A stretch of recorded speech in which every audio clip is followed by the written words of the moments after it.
जम्मू कश्मीर के रामबन जिले में स्थित बगलिहार डैम को लेकर बड़ा घटनाक्रम सामने आया है। जानकारी के अनुसार भारत की ओर से डैम के गेट बंद कर दिए गए हैं। ये डैम चनाब नदी पर बना हुआ है, जिसका पानी आगे पाकिस्तान की ओर जाता है। ऐसे में इस कदम को बेहद अहम माना जा रहा है और इसका सीधा असर पाकिस्तान पर पड़ने की संभावना जताई जा रही है। सूत्रों के मुताबिक गेट बंद होने से चनाब नदी का जल प्रवाह प्रभावित हो सकता है, जिससे पाकिस्तान के कई इलाकों में पानी की कमी उत्पन्न होने का खतरा बढ़ गया है।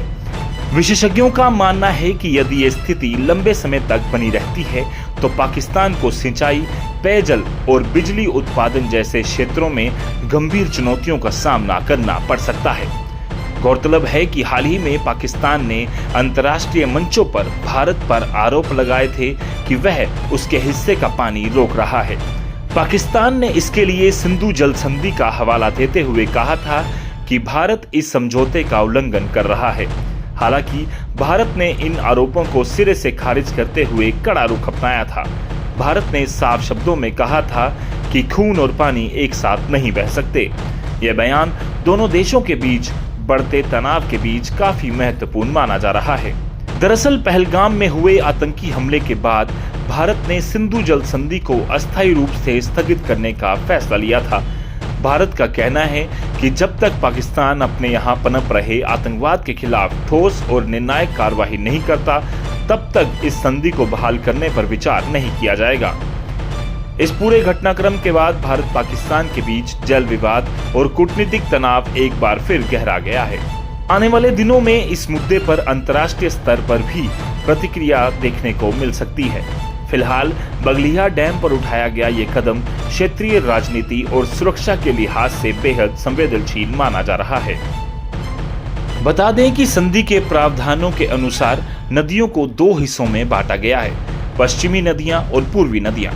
पश्चिमी नदियों में चनाब नदी, झेलम नदी और सिंधु नदी शामिल हैं, जिन पर सिंधु जल संधि के तहत मुख्य अधिकार पाकिस्तान का है।